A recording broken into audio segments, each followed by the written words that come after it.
राम कृष्ण हरी विठ्ठल केशवा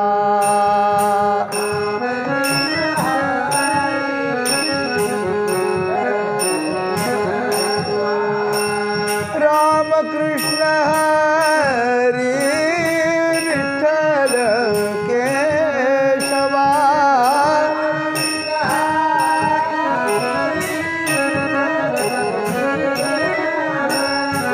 राम कृष्ण हरी विठ्ठल केशवा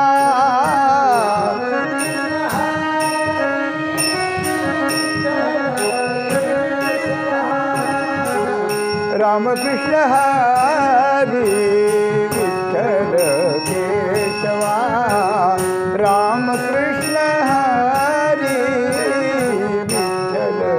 विठ्ठल केशवा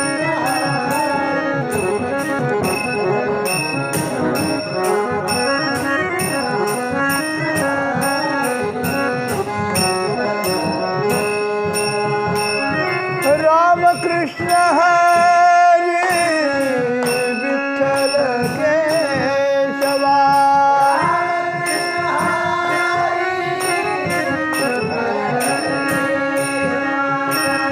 राम कृष्ण हरी विठ्ठल केशवा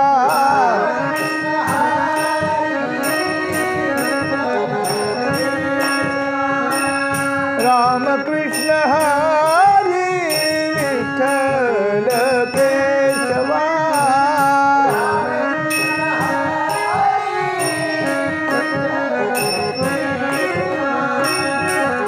राम कृष्ण हरी विठ्ठल केशवा राम कृष्ण हरी हरी हरी हरी विठ्ठल केशवा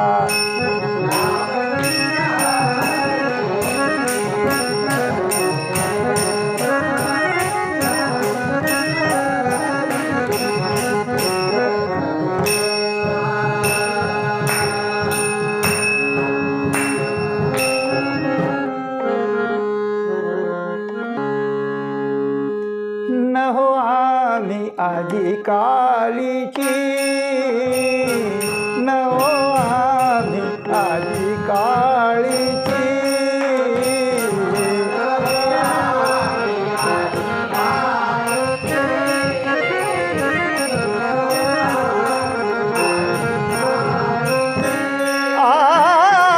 न हो आम्ही आधी काळीची आम्ही आधी काळीची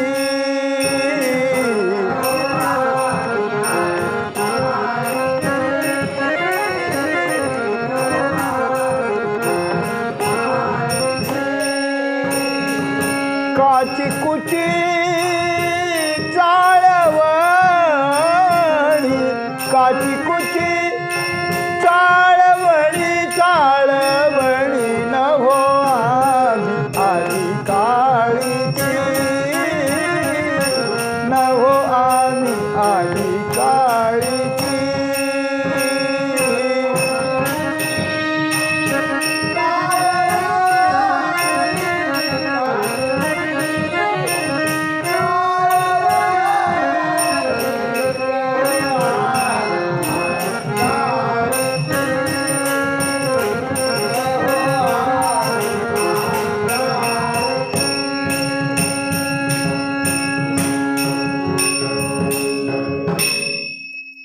सेवे लागी सेवक झालो तुमच्या लागलो निज चरणा अहो स्वामी तुकया देवा यावरी न करावा अभेद सहज लीळे उदकी वया तुम्ही रक्षलिया निज सत्ते अहो स्वामी तुकया देवा यावरी न करावा अभेद निळा म्हणे धराल हाती तरी द्याल मती निरुपमा अहो स्वामी तुकया देवा यावरी न करावा अभेद नहो आम्ही आजी काळीची नहो आम्ही आजी काळीची काची कुची चाळवणी एके ठाई मूळ डाळ एके ठाई मूळ डाळ ठावा सकळ आहेसी, आमुचे तुमचे से काही, आमुचे तुमचे से काही भिन्न नाही वाटले, नहो आम्ही आळी काळेची काची कुची चाळवणी. तुका म्हणे जेथे असे, तुका म्हणे जेथे असे तेथे दिसे तुमचा सा, तुका म्हणे जेथे असे तेथे दिसे तुमचा सा, नहो आम्ही आजी काळीची काची कुची चाळवणी. जगद्गुरू संतश्रेष्ठ श्री तुकाराम महाराजांच्या अभंग गाथेतील क्रमाने आलेला 866 क्रमांकाचा हा अभंग असून प्रस्तुत अभंगात तुकाराम महाराजांनी आपल्या साधनेची, आपल्या साध्याच्या अनुभवाची, श्रुतिशास्त्रांच्या सिद्धांताची सर्वोत्तम अवस्था आहे, ती अवस्था आपल्या अनुभवानं पुढे मांडलेली आहे. आणि ती कोणा सामान्याजवळ नाही मांडलेली, भगवंताच्या पुढे मांडलेली आहे. जसा एखाद्या हुशार विद्यार्थ्यानं आपल्या गुरूंच्याकडून शिकून त्यांनाही अवाक करील असा एखादा प्रोजेक्ट तयार करून गुरूंच्या समोर, आपल्या प्रशिक्षकांच्या समोर मांडावा आणि स्तंभित करावं. जसे ज्ञानेश्वर माऊलींनी अमृतानुभव ज्ञानेश्वरी ग्रंथकडून आपल्या गुरूंना समर्पण करावेत, त्याप्रमाणे आपल्या इष्टदेव पांडुरंगाच्या पुढे जगद्गुरू श्री तुकाराम महाराज आपली अवस्था सांगतात. आणि या अवस्थेत विश्वंभर, विश्व आणि स्वयं या तिघांच्या बद्दलचा एकत्रित अनुभव त्या ठिकाणी समर्पण करतात. वरून वजून दिसायला भांडण आहे, वरून दिसायला भांडण आहे. आम्ही आजकालचे नाहीत, आम्ही काची कोची नाहीत, आम्ही कच्चे बच्चे नाहीत, आम्ही लेचे पेचे नाही आहेत. आम्हाला तू सगळं ठाऊक आहेस कसं आहे ते, आमचं तुमचं आम्हाला सगळं समजतंय. हां, आणि आमचं तुझं मूळ डाळ एके ठाई आहे, म्हणजे तुझं सगळं आमच्या हातात आहे. त्याच्या पुढं लावायचं झालं तर तू काय समजलं स्वतःला? हे भांडण आहे का, गोडीचं आहे का, भक्ती आहे का, काय आहे हे? असं आपल्याला हे भांडण वाटतं, पण भांडण नाही आहे हे सर्वस्व समर्पण आहे. काया वाचा मन सगळं समर्पण आहे. सगळ्या शास्त्रांचे सिद्धांत इथे आलेले आहेत, जुळून आलेले आहेत. आणि भगवंताने सांगितलेल्या अव्यभिचारी भक्तीचा हा त्या ठिकाणी एक सोर्स आहे, किंबहुना एक त्याचं स्वरूप आहे. सुंदर प्रकारचं आपण पाहू. आम्ही आजकालची नाही.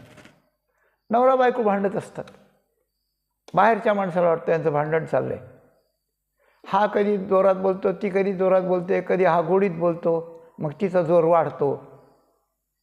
मग कधी कधी हा एखाद्या वर्माचं बोलतो, मग ती जरी नॉर्मल येते. चालू असतं सगळं. आपल्याला वाटतं काय हो, मनात उद्योग नसतो म्हणून की आपल्या यांचं जमत नाही. पण त्यांचं जमत नाही म्हणून मध्ये पडायचा मूर्खपणा नाही करायचा.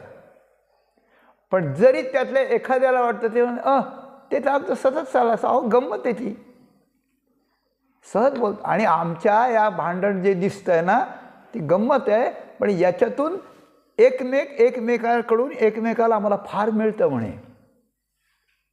आता काय मिळतं कोणाला माहिती, कसं मिळतं ते त्यांची त्यांना ठाऊक. म्हणजे पती पत्नींचं भांडण इतरांना त्यांच्या शब्दावरून, त्या शब्दातल्या जोरावरून, त्या शब्दाच्या प्रचंड वेगावरून आपल्याला ते भांडण एका टाकायचं असं वाटत असतं. पण ते भांडण नसतं, त्यांचा तो सुखसंवाद असतो, सुखसंवाद असतो.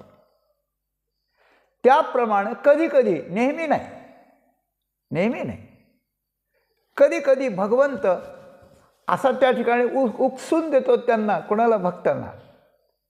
आणि त्यावेळेला भक्तांच्या मुखातून आपला आणि भक्तांचा किती निकट संबंध आहे, भक्त आपल्यावर किती निर्धारित आहेत, भक्तांनी किती समर्पण केलेलं आहे, त्यांचा कॉन्फिडन्स, त्यांचा आत्मविश्वास कसा आहे, त्यांची अवस्था कशी आहे, हे जगाला कळण्यासाठी आपण त्यांना अशा काही बोलण्याने अंगावर घेऊन त्यांचं सगळंचे सगळं की भगवंताचं स्वरूप कसं आहे, भक्तीचं रूप कसं आहे, हे विश्व काय आहे, जो नटला आहे ते काय स्वरूप आहे, या सगळ्यांचा खुलासा भक्तांच्या मुखानं आपल्याशी निर्भयपणे बोलण्यातून करावा ही भगवंताची इच्छा असते. आणि मग त्यावेळेला भक्त ज्यावेळेस बोलायला लागले त्यावेळेस भगवान ऐकत असतो, हसत असतो मनातले मनात, वा वा फार आनंद चालला आहे, म्हणे आनंद चालला आहे. ही गोष्ट आहे. लहान मुलाला शिकवावं ते त्याला बोलायला लावावं अशी एक भूमिका आहे, अशी एक भूमिका आहे. तर ही भूमिका सांगताना ही भगवंताची इच्छा असते की माझ्या भक्तांनी मला कसं जाणावं, माझ्या भक्तांनी माझ्याशी माझ्याबद्दल काय अनुसंधान ठेवावं, माझ्या भक्तांच्या अंतःकरणातल्या माझ्याबद्दलच्या भक्तीचं स्वरूप कसं असावं, ते स्वरूप जसं आहे त्यात जगाला स्थान काय असावं, त्या जगाचा आणि भक्ताचा, माझा आणि जगाचा आणि माझा आणि भक्ताचा हे तीन संबंध कसे असावेत. म्हणजे कशा करता लोकांनी ही भक्ती करून उद्धार व्हावा म्हणून हे सगळं कसं असावं हे मी माझ्या मुखानं नाही बोलत, हे भक्तांच्या मुखातून बोलायला लावावं अशी गोष्ट आहे. कारण भूतानी भगवत्यात्मन एष भागवतोत्तम हे उत्तम भागवत भक्ताचं लक्षण भागवताच्या 11 स्कंदात जे सांगितलं त्यात हे तीनच संबंध सांगितले. विश्वंभर आणि विश्व म्हणजे तेजस्वी स्थूल देहाभिमानी असलेला जीव म्हणजे जीव, परमेश्वर आणि जगत या तिघांच्या बद्दल जीवाच्या ठिकाणी काय असावं हे उत्तम भागवताचं लक्षण सांगितलं. हीच गोष्ट माऊलींनी अभंगात सांगितली. योगिया दुर्लभ तोम्या देखील साजणी. योग्यांना दुर्लभ असलेला परमात्मा मी पाहिला, इतका पाहिला की पाहता पाहता मना न पुरे धणी, मनाची हौसच पुरत नाही, पाहतच राहावं लागतं त्याला. कसा पाहिला? देवाधिदेव, देवाचा देव, तो देवाचा देव आहे पाहिला. आणि तो असा पाहिला की माझा संदेह फिटला, दुजे पण संपलं, म्हणजे मीन तो एकच आहे असा पाहिला. मीन तो एकच आहे असा पाहिला. पण नुसता मीन तो एक आहे असं नाही पाहिला, त्याला मी अनंत रूपानं अनंत वेशानं पाहिलं, म्हणजे जगाच्या रूपानं पाहिलं. मी आणि तो एक पाहिला, जगाच्या रूपानं पाहिला. आणि जगाच्या रूपानं जर तो नटलेला आहे आणि तो मी जर एकच आहे तर मीन जग वेगळं कसं असेल. म्हणून अनंत वेशे अनंत रूपे देखील मी अशी बाप रखुमादेवीवर खूण वाढली कैसी, की जगाचं जे रूप आहे ते दुसरं तिसरं नसून माझा परमात्मा त्या रूपानं नटला आहे आणि तोच विटेवर उभा असलेला देवाधिदेव माझा देव आहे. आणि माझ्यानंतर त्याच्यात अव्यभिचार आहे, किंबहुना एकता आहे, अनेकता नाही. या तीन प्रकारच्या वस्तू आणि या तीन प्रकारच्या वस्तूचा एकत्वानं असलेला अनुभवाचा सिद्धांत, या गोष्टी योगिया दुर्लभ या अभंगात माऊलींनी जसं मांडल्यात. 11 स्कंदात भगवंतानं उद्धवाला सांगताना जसं उत्तम भागवताचं लक्षण सांगितलं, अगदी तसंच लक्षण तुकाराम महाराजांनी देवाला आज या अभंगात सांगितलं आहे. दिसायला भांडण आहे, दिसायला भांडण आहे. आत्ता पती पत्नीचं उदाहरण सांगितल्याप्रमाणे, पण एकांतामध्ये पती पतिव्रता असेल, पती पत्नीव्रता असेल तर त्या ठिकाणी त्यांचं जीवन, त्यांचं हृदय, त्यांचं अंतःकरण एक असतं. अरे भांडले म्हणून काय होतं, त्याला भांडले म्हणून काय होतं. त्याप्रमाणे बोलण्याची पद्धत, त्यानंतर जाणण्याची पद्धत, ते जाणणं शास्त्राला पूर्ण अनुकूल, भगवंताला पूर्ण मान्य, साधकाला पूर्ण आदर्श, विश्वाचं पूर्ण स्वरूप असलेलं जाणणं. आणि ते जाणणं आपल्या मराठी भाषेच्या सरळ भाषेत मांडणं, हे प्रत्येक गोष्ट सामान्य नाही आहे, प्रत्येक गोष्ट सामान्य नाही. मनुष्य जर भाग्यवान असेल तर आपण जीवाचे कान करून ऐकावं. हे मनुष्य जर त्याच्यापेक्षा भाग्यवान असेल तर हे आपल्या हृदयाच्या पेटीत, हृदय संपुष्टात हे पक्क ठेवावं. मनुष्य त्याच्यावरून जर भाग्यवान असेल तर याचं अनुसंधान सतत ठेवावं, लिहून घेऊन ठेवावं, पाठ करून ठेवावं, काय करायचं ते करावं, पण अनुसंधान ठेवावं. आणि मनुष्याचं त्याच्याहीपेक्षा भाग्य असेल तर हे अनुसंधान किंवा हे जाणणं किंवा हे लक्षात ठेवणं आपल्या दृष्टीत यावं, आपल्या अनुभवात यावं. एक अभंग जीवाचं पूर्ण कल्याण करून टाकेल. आता ऐका तुकाराम महाराज काय म्हणतात. आम्ही नवो आजी कालीची काची कुची चाळवणी. एक प्रसंग ठेवतो आपल्याला थोडासा, की तुकाराम महाराजांना देव जणू काही म्हणायला लागले की तुकाराम महाराज किती कष्ट करता, प्रपंचात इतके कष्ट करता आणि माझ्या भक्तीसाठी पण किती अट्टहास करता, किती नामस्मरण करता, किती धावाधाव करता, किती वारी करता, काय करता, इकडचे कष्ट करता, तिकडचे कष्ट करता. हे कष्ट करू नका. मी तुम्हाला सगळं जागेवर देऊन टाकतो, वाटेल ती व्यवस्था देतो, स्वर्ग देतो, मोक्ष देतो, सगळं देतो, सगळं तुम्हाला देतो. पण काही प्रपंचाचेही कष्ट करू नका आणि परमार्थाचे कष्ट करू नका. माझ्याकडे येऊ नका, मी तुम्हाला प्रसन्न आहे. आणि प्रपंचातली एकही ददात तुम्हाला मी ठेवीत नाही. तुकाराम महाराज हसले. अरे वा रे वा देवा, चांगलं फसवण्याचं काम चाललंय म्हणे. हां, बुधाविला देऊनी भातुके ध्रुवपदाची. ध्रुवपदाला ध्रुवपद दिलं की झाला परमात्मा मोकळा.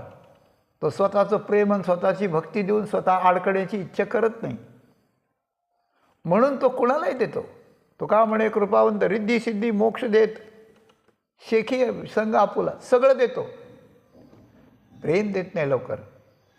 त्याला अडकावं लागतं. म्हणून हा व्यावहारिक अर्थ आहे, पण हा अर्थ मुख्य नाही आहे. मुख्य अर्थ असा आहे की असं देण्याचं निमित्त करून भगवंत त्याच्या मनाची परीक्षा पाहतो आणि त्याच्या अंतःकरणाची अव्यभिचार भक्तीची किंबहुना त्याच्या निस्पृहत्वाची, त्याच्या समर्पणाची उंची किती आहे ते भगवान पाहत असतो या दृष्टीनं. आणि भगवंताला जरी ती अवस्था कळत असले त्यांनी न सांगता, तरी याची ही अवस्था लोकांना कळावी, ते याच्याच तोंडून कळावी आणि लोकांनी याचा आदर्श घेऊन अशी भक्ती माझी करून माझ्याकडे यावं, हा भगवंताचा उदात्त उद्देश असतो. म्हणून देव म्हणाले की तुम्हाला वाटेल ते देतो, बाकीचं हे कष्ट, हे भक्तीचे कष्ट, अट्टहासन, प्रपंचाचं हे लोकांचं पासून अपमान, हे काही मला पटत नाही तुमचं, हे सगळं सोडून द्या. तुकाराम महाराजांनी हसून त्या ठिकाणी म्हटलं की देवा, तू कुणाशी बोलतोयस? हे इथे हातच्या धारणानं देवाला घेतलं बरं का. कुणाशी बोलतो तू? हे आमच्याशी बोलतो. आम्हाला तू सामान्य जीव समजू नकोस. काल जन्मलं 40 वर्षाचा झालो ना आता तुझ्याशी बोलायला लागलो. काय रे, इतका लहान मुलगा तू माझ्याशी एवढं बोलतो? तुला काही तुझ्या तोंडावरचा जार वाळला आहे का? तुला कळतं काही शिकलास का? गुरुजी पाहिले का तू कधी? असं एखादा मोठा माणूस एखाद्या लहान मुलाला बोलताना म्हणतो, तसं तू आम्हाला म्हणतोस काय देवा? आम्ही आजकालचे नाही आहेत. एक विचार आहे इथं. काय विचार आहे? की मनुष्य स्वतःला जे समजतो, आपण जे स्वतःला समजतो ते फार मर्यादित समजतो. जन्मल्यापासून आत्तापर्यंत आणि आत्तापर्यंतपासून मरेपर्यंत इतकंच आपलं अस्तित्व आहे, पुढं नाही मागंही नव्हतं असं आपल्याला वाटतं. आणि त्या अस्तित्वाचं होकायंत्र करून आपलं यान चाललेलं असतं. आपली व्यवस्था कशी करायची म्हातारपणी, मुलांना इस्टेट काय करायची, हे काय करायचं, घर चांगलं असलं पाहिजे, एवढं झालं म्हणजे झालं. अरे मेल्यानंतर कुठे पुढची काय व्यवस्था केली आणि जन्मण्याच्या आधी काय काय केलं त्याचा विचार केला पाहिजे. तर मनुष्याचं जे लाईफ आहे, जे जीवन आहे, ते जन्मण्यापासून मरेपर्यंत त्यातला एक टप्पा आहे फक्त. जन्माच्या आधी अनंत प्रांगण आहे मोठं, अनेक जन्मात काय केलं आहे, बहुनाम जन्मना म्हणते. आणि मेल्यानंतर भविष्यकाळ प्रचंड आहे, अनेक जन्म घ्यावे लागतात किंवा काय जे आपण मिळवते. पण एवढी गोष्ट खरी आहे की भूतकाळातलं वाईट आहे ते पुसून टाकायचं भूतकाळाचे जे चांगलं आहे ते संस्कार रूपाने आलेले त्याचा पुरेपूर उपयोग करून घ्यायचा. वर्तमान काळ फक्त भोग मी जरी नाही मिळाला तरी वर्तमान काळ आपल्या आणि चांगल्या करण्यात, भक्ती ज्ञान संपादन करण्यात घालवायचा आणि कुठेही प्रपंचात आणि जगात न गुंतता भविष्यकाळ उज्ज्वल करायचा. ही गोष्ट त्याला जमते की तो आपलं लाईफ जन्मापासून मरणापर्यंत संकुचित समजत नाही. मग जसं जसं संकुचित न समजता आपण खूप पूर्वीचे आहेत, आपण खूप पुढचे आहेत, पण आपल्याला अजून आलं नाही म्हणून आपण ह्याचे टप्पे भोगतो आहोत. तर हा मनुष्य देहाचा टप्पा असा आहे की या एका टप्प्यात जर आपण सावध झालो तर मागचं सगळं पुसून, वाईट आहे ते पुसून चांगल्याचा उपयोग करण्याचा इथे चान्स मिळतो आणि भविष्यकाळ पूर्ण म्हणजे कायमचाच. पुढं त्याला काहीच नाही, पुढं जन्म नाही, मरण नाही, कायमचा भविष्यकाळ अतिशय उज्ज्वल करण्याची संधी आपल्याला इथे आहे. असं तो करतो तेव्हा की जो आपलं लाईफ आयुष्य जसं आहे तसं समजतो. आणि हे समजायला लागल्यानंतर त्याचे जे लक्षात येते ते तुकाराम महाराज म्हणतात, आम्ही नव आजीकालीचे. आजकालचं पोरगण मला शहाणपणा शिकवायला लागले असं जणू काही देव म्हणायला लागले. तर ते म्हणे आजकालचे नाहीत. मग कसे आहेत? आम्ही खूप जुने आहेत. जुनाट जुगादीचे जाणे ते आम्ही जुनाट माऊली म्हणते, हां नाही निवृत्तीनाथ म्हणतात, ते आम्ही जुनाट अशा प्रकारचे आहोत. ते जुनाट म्हणजे काय आहे? आजकालचे नाही. तर जसा तू आहेस ना, तू आजकालचा नाही ना, तू जुना आहेस ना, तसेच आम्ही जुने आहोत. अर्जुनानं देवाला म्हटलं आहे, 4था अध्याय पहा पण गीतेचा, अपरम भवनो जन्म परंजन्म विवस्वतः कथमेत द्विजानियाम तमादव प्रोक्तवानी ती. तो सूर्याला कधी उपदेश केला आणि तुझा आत्ताचा आमच्याबरोबरचा देवाला म्हणायला लागला अर्जुन. भगवंताने उत्तर दिलं, बहुनी मे व्यतीतानी जन्मानी तवचा अर्जुन तानहम वेद सर्वाणी न त्वं वेत्थ परंतप. अरे मी आणि तू दोघांनी पण खूप जन्म घेतलेस, पण तू जीव असल्यामुळे, तू अविद्याकार्य असल्यामुळे तुला ते आठवत नाहीत.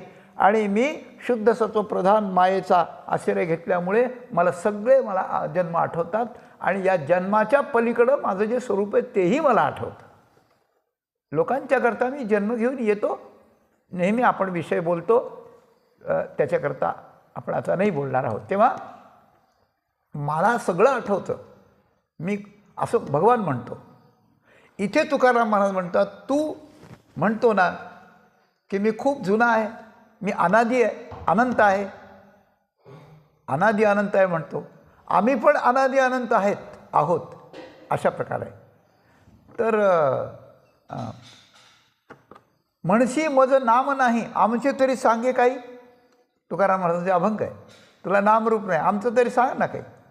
म्हणजे तुमचं तुकोबा नाव आहे, मग तुझं विठोबा आहे, मग ते नुसतं नावापुरतं आहे, मग आमचं पण नावापुरतंच आहे. कुठे आहे आमचं खरं नाव नाही आमचं. आम्ही आजकालचे नाही, कारण भगवान म्हणतो मी आजकालचा नाही. ज्ञानेश्वर माऊली म्हणतात भगवान हे नवे आजीकालीचे. खेळ या प्रकरणात एक ज्या वेळेला आळंदीहून निघालेली दिंडी पंढरीत येते आणि ज्या वेळेला ती पादुकाच्या पुढे असे पंढरीचा प्रवेश करायला लागते गावकोसात, त्यावेळेला हजारो वारकरी नाचून हा अभंग, नाचून बसून खेळ खेळून असं त्या ठिकाणी सगळे खेळ मांडून हा अभंग म्हणतात. हे नवे आजीकालीचे, हे नवे काय युगा 28चे, युगे 28चे मज निर्धारिता साचे. हा मृत्यूलोकची नव्हे. मृत्यूलोक म्हणजे काय? उत्पन्न होणारं नासणं. पण मी जेव्हा पंढरपुरात जातो तेव्हा चंद्रभागा ज्ञानोबाराय बोलतात बरं, मी बोलत नाही. मी जेव्हा पंढरपुरात जातो आणि मी जेव्हा पांडुरंगाकडे पाहतो त्यावेळेला मला लक्षात येतं हे नवे आजीकालीचे, युगे 28चे, 28 युगाचं हे.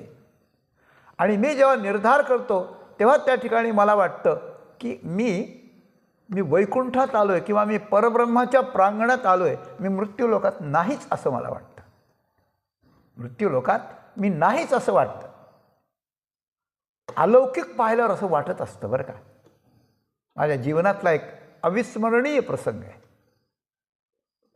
छोट्याशा खेड्यात राहायचं, पुढे भजन वगैरे करायचं, सखे मिळवायचे, पंढरपूरला जायचं, हे व्हायचं, तसं व्हायचं.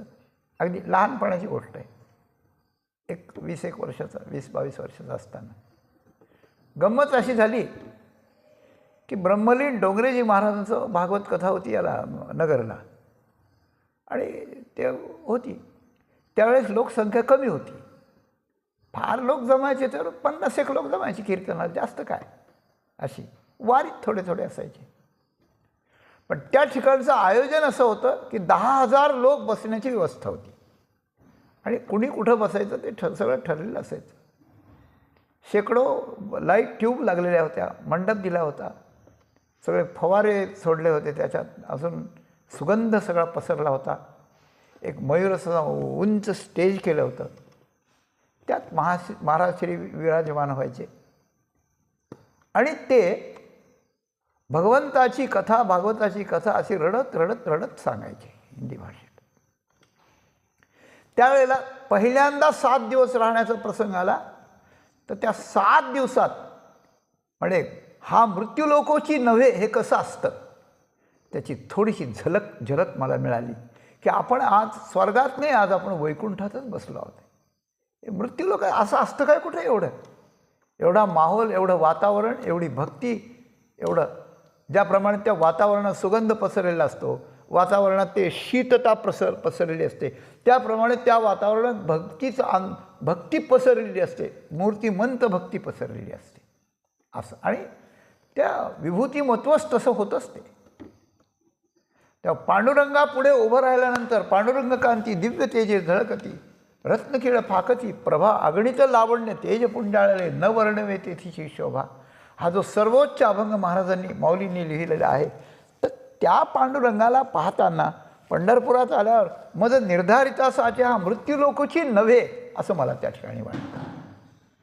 आणि त्यावेळेला भगवंताचं रूप कसं आहे तर हे नव्हे आजीकालीचे, युग 28चे. तर हे नव्हे आजीकालीचे हे ज्ञानेश्वर माऊलींचं वचन, आणि आम्ही नव्हो आजीकालीची हे तुकाराम महाराजांचं वचन.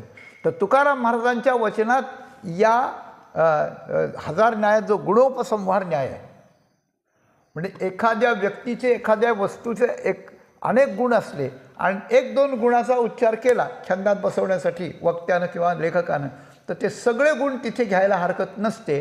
याला गुणोपसंहार न्याय म्हणतात.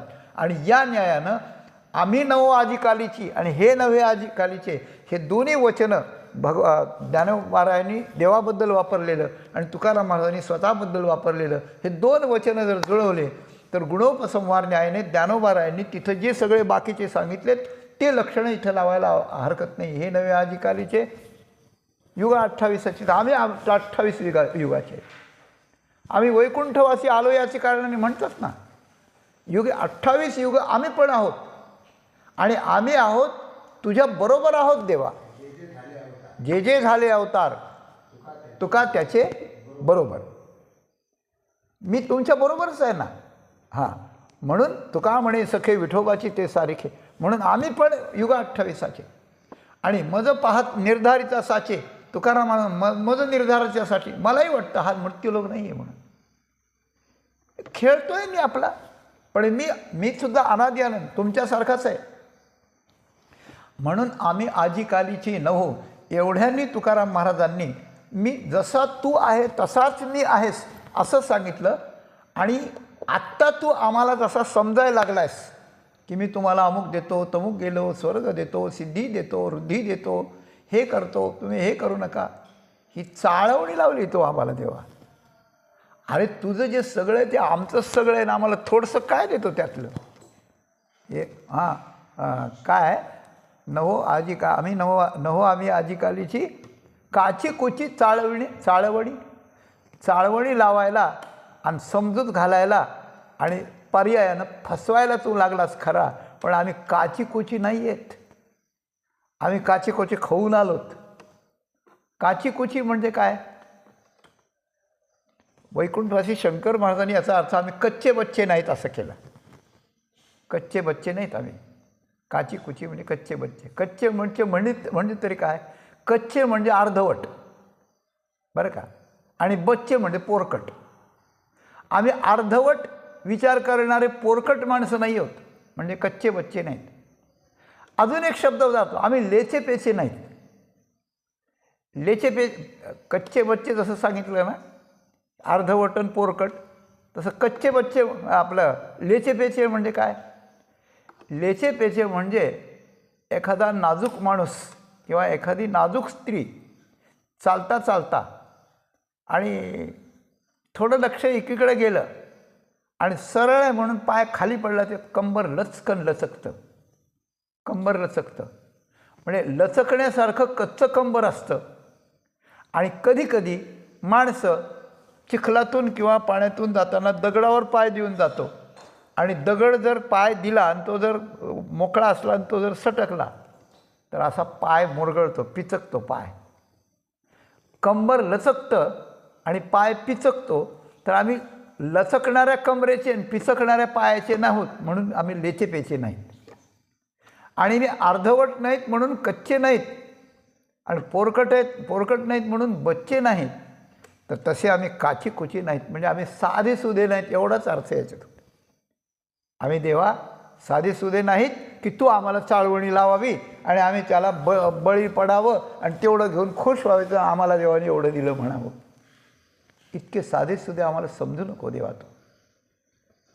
तुकाराम महाराज देवाला या म्हणण्याच्या निमित्तानं भक्ताचं आणि देवाचं नातं आणि भक्ताचा देवाचा अधिकार, भक्तांचं देवाचा स्वरूप हे सारखं कसं असतं, एकरूप कसं असतं, ते वेगळं नसतं, ते कमी जास्त नसतं, ते उंच नीच नसतं, ते सारखं असतं एका दृष्टीनं, एकच असतं एका दृष्टीनं.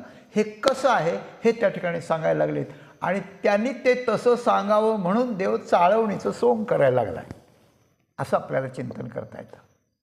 तर देव आजकालीचा कसा नाही आणि भक्त आजकालीचे कसे नाहीत, ह्या दोन्हींचं एकत्र वर्णन भगवंतानं जे केलेलं आहे त्याचा आपण थोडासा मागोवा घेऊ. एखादा अभंग पाहिला तुकाराम महाराजांचा की कृतज्ञतेनं आश्चर्यानं डोळ्यात पाणी येतं, आणि तो अभंग घेऊन आपण ज्ञानेश्वरीत शिरलो की ज्ञानेश्वरीत मोठा पैस आपल्याला मिळतो. आणि एखाद्या वेळेस ज्ञानेश्वरीचा एखादा गूढ सिद्धांत आपल्या पक्का लक्षात न येणारा असला ठरला, पण आपल्याला गमतं, आपल्याला वाटतं, लक्षात येतं की इथं काहीतरी फार विशेष सांगितलं आहे, इथे ज्ञानबाची मेख आहे, काहीतरी सांगितलं आहे इथं विशेष, असा संकुचित वाटणारा लक्षात न आल्यामुळं असा जर भाग असला आणि तो भाग घेऊन आपण इकडे एखाद्या अभंगात जर तुकाराम महाराजांचे शिरलं, तर इकडं मोकळा पैस सोडून त्याचा सगळा खुलासा, त्याचा सगळा सोर्स आपल्याला त्या ठिकाणी मिळतो. आणि अशा प्रकारे ज्यांना या ज्ञानेश्वरी भागवत किंवा ज्ञानेश्वरी आणि गाथा याच्यात अशी इकडून तिकडं खेळायची सवय लागली, खेळायची लज्जत लागली, त्याच्या दृष्टीनं त्याच्या जीवनात आनंदाला पारावारच राहत नाही. असा संपूर्ण विश्वाच्या अंतःकरणात आनंद भरून टाकण्याची दिव्य शक्ती या दोन किंवा अशा असलेल्या ग्रंथांच्या मध्ये खचखचून अशा प्रकारचं भरलेली आहे, असं आपल्याला चिंतन करता येतं. तात्पर्य काय? तात्पर्य असं की ज्ञानेश्वरीतील 14वा अध्याय जो आहे आणि त्या 14व्या अध्यायात गुणत्रयाचं निरूपण, गुणातीत कसा असतो याचं लक्षण सांगता सांगता उपसंहारात जेव्हा हा अध्याय येतो तेव्हा तेणे तोषे वीर पुसे ती कैसेन चिन्ही तो दिसे, तो निर्गुण काय आचरे, कैसेन गुण निस्तरे सांगिजो माहेरे कृपेचे. 3 गुणांचं वर्णन केलं. 3 गुण आपल्याला बांधतात कसे याचं वर्णन केलं. बांधल्यानंतर जीव कसा अधीन होतो आणि मग त्याला काय काय गती होते तेही सांगितलं. पण गुणांच्या मधून या गुणांचं निस्तरण झालं पाहिजे. तर अर्जुनानं विचारलं की या गुणांचं निस्तरण म्हणजे गुण बाजूला करणे, आणि मग त्याचं आचरण, त्याचं कोणतं आचरण असं असतं की तो गुणातून बाहेर निघाला हे आपल्याला कळतं. आणि गुणातून बाहेर निघण्याकरता त्यांनी काय उपाय केलेला असतो, त्याच्यामुळे तो गुणाचं निस्तरण करतो. एक फार गमतीचा आणि आनंदाचा विषय हा, की तो असं काय आचरतो की त्यावरून आपण त्याला गुणातीत समजू शकतो. आणि तो काय उपाय करतो की त्या गुणांना निस्तरून निघतो. आपल्याला गुणातून निस्तरणं होत नाही आणि गुणातीत आचरणही समजत नाही, म्हणजे आपल्याला होता येत नाही, दुसरा समजत नाही, म्हणून असून त्याचा आपल्याला उपयोग होत नाही. तो जगाला व्हावा याकरता अर्जुनानं 2 हे प्रश्न सांगितलेले आहेत. कैलिंग गुणा नेता नतितो भवती प्रभो किमाचाराः कथम चैता स्त्रीन गुणा नती वर्तते. सांगा तेणे तोषे वीरपुसे, जी कोणे चिन्ही तो असे, जया माझी वसे ऐसा बोध, तो निर्गुण काय आचरे, कैसेने गुण निस्तरे. या 2 ओव्या या ओवीच्या प्रश्नाच्या आहेत.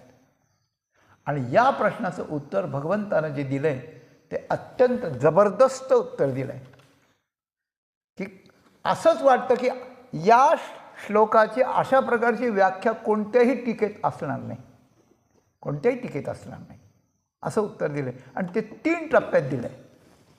3 टप्प्यामध्ये सगुणान समती तैतान ब्रह्मभूयाय कल्पते मायंच यो व्यभिचारेण भक्तियोगेन सेवते सगुणान समतीत्यैतान ब्रह्मभूयाय कल्पते.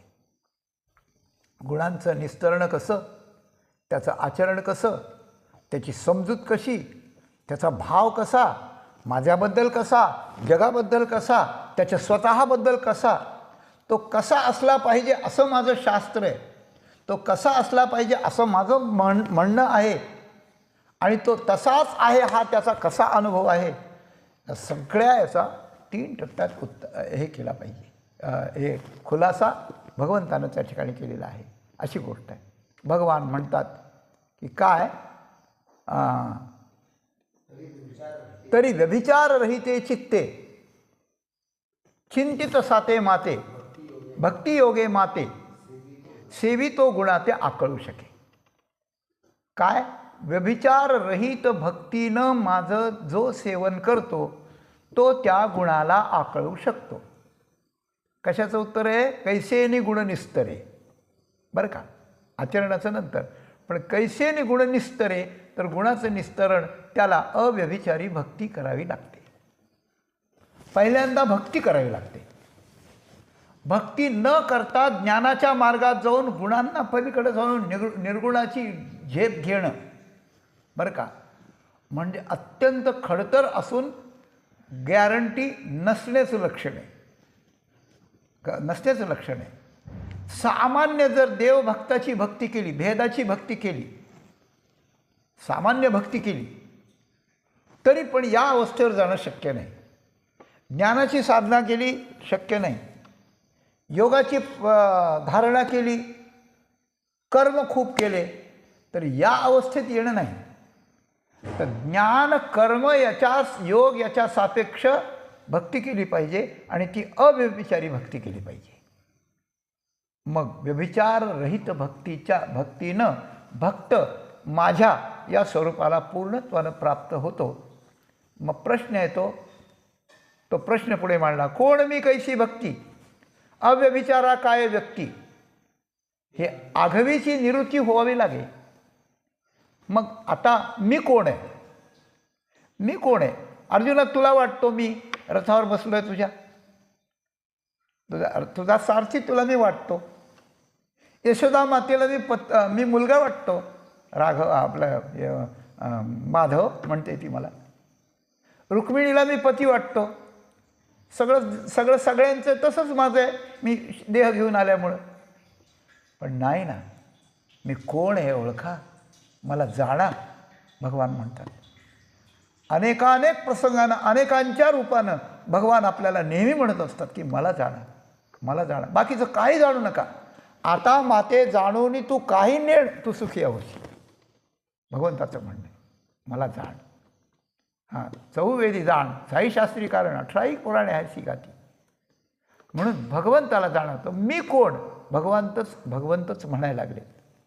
बरं, कैशी भक्ती? माझी भक्ती म्हणजे काय असतं नेमकं? पहिला प्रश्न आहे मी कोण? कोण मी, कैसी भक्ती? अव्यभिचारा काय व्यक्ती? हे आगवीची निवृत्ती व्हावी लागेल. हे निवृत्ती याचं सगळ्याचं या प्रश्नांचं निराकरण व्हावं लागतं. तर पहिल्यांदा मी कोण आहे हे जाणावं, नंतर भगवंताची भक्ती कशी हे जाणावी लागते. भगवंत जाणला तर काम झालं, भक्ती आपोआपच निर्माण होते. भक्ती जाणली तर त्या भक्तीच्या आधारानं भगवंत जाणला जातो. पण ती भक्ती कशी हे सुद्धा कळावंच लागतं. म्हणून मी भक्ती कशी आहे, ठीक आहे. आणि ती भक्ती, त्या भक्तीचं एक विशेषण आहे अव्यभिचारी भक्ती. विशेषण आहे तेही जाणलं पाहिजे. अव्यभिचारा काय व्यक्ती? अव्यभिचाराचं स्वरूप काय आहे? कारण भक्ती आपण करतो, पण त्यात जर व्यभिचार असेल तर आपल्याला भक्ती वाटेल, त्याचं काही थोडंफार आपल्याला मिळेल, काय मिळायचं ते, जसे कष्ट असतील, जशी भावना असेल तसं, पण हे नाही मिळणार. म्हणून ती व्यभिचारी भक्ती होईल. तर भक्तीमध्ये 4 गोष्टी चालत नाही. भक्तीमध्ये सकामता चालत नाही, भक्तीमध्ये सकामता चालत नाही, भक्तीमध्ये पाप सहचारत्व चालत नाही, भक्तीमध्ये व्यभिचार चालत नाही, आणि ते चौथं काहीतरी आहे. व्यभिचार चालत नाही, सकामता चालत नाही, पापसाहचर्य त्या ठिकाणी चालत नाही, आणि भक्तीमध्ये काय आठवेना मला, तर आठवलं तर सांगतो. या 4 गोष्टी चालत नाही. तर व्यभिचार तर नक्कीच चालत नाही. व्यभिचार नक्की चालत नाही. पती पत्नीपासून काय अपेक्षा करील? तुझ्या माहेरून मला इतकं दिलंच नाही, मूर्ख आहे. नाही दिलं. मी दिलंय ना मला आता माहेरच्याने सगळं, अजून काय घेतो बाबा? अजून काय? मला बोलवलंच नाही. काही असू द्या. पतीनं पत्नीपासून रिस्तर एकच अपेक्षा करायची असते की तिनं माझ्याशी प्रामाणिक राहिलं पाहिजे. तिनं माझ्याशी प्रामाणिक राहिलं पाहिजे, बस. बाकी काही नको. 2 कामं केले, सेवा केली, कर पाहिजे तेवढी. नाही होऊ लागली, काही आजार आला, मी करतो तुझी सेवा, तुला नाही जमत. बाकीच्या सगळ्या गोष्टी गौण. म्हणजे नवऱ्याला बायकोपासून सुद्धा ही अव्यभिचारी भक्तीच पाहिजे असते. इथे व्यभिचार शब्दाचा अर्थ जरा कठीण आहे व्यवहारातला, आणि संकुचित आहे. कठीण आहे आणि संकोचित आहे, अशी गोष्ट आहे. पण इकडचा अर्थ व्यापक आहे. इकडचा अर्थ व्यापक अशा प्रकारचा आहे. आणि तर असं असताना एका देवाची भक्ती आपण करतो, दुसऱ्याही देवाला जातो, तितकंच समजतो. सोमवारी महादेवाला, मंगळवारी जगदंबेला, बुधवारी पांडुरंगाला, गुरुवारी गुरुदत्त महाराज की जय, शुक्रवारी अजून देवी कोणती तरी, शनिवारी शनी महाराज. करू नये का हे? करायला करा, नाही तर नका करू.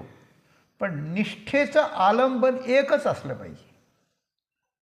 आणि दुसरीकडे जर भक्ती करायची झाली तर माझ्या निष्ठेचं जे आलंबन आहे, माझे इष्टदेव तोच याच्या रूपानं मला आहे, म्हणून मी याची सेवा करतो. खंडोबा माझं कुळदैवत आहे आणि पांडुरंग माझं इष्टदैवत आहे.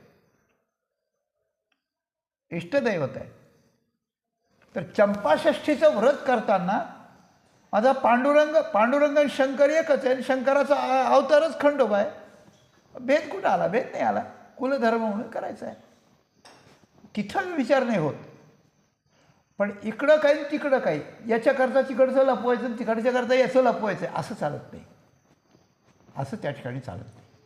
तात्पर्य असं की भेदभक्ती, व्यभिचारी भक्ती त्या ठिकाणी चालत नाही. येथे व्यभिचार येथे भेद काही देखीजे तरी व्यभिचार होतो. भगवंताने खुलासाच केला भेद. मग कसं आहे? अव्यभिचारी भक्ती कशी आहे? द्रवपणाची तरी पार्था परियसा, मी तो येथा ऐसा रत्नी किळावो जैसा रत्नची तो. मी इथं कसा आहे, इथं म्हणजे या जगात. हां, तर कोण मी हे जे पहिलं प्रश्न आहे ना, तर त्या प्रश्नाचं उत्तर आहे मी इथं कसं आहे.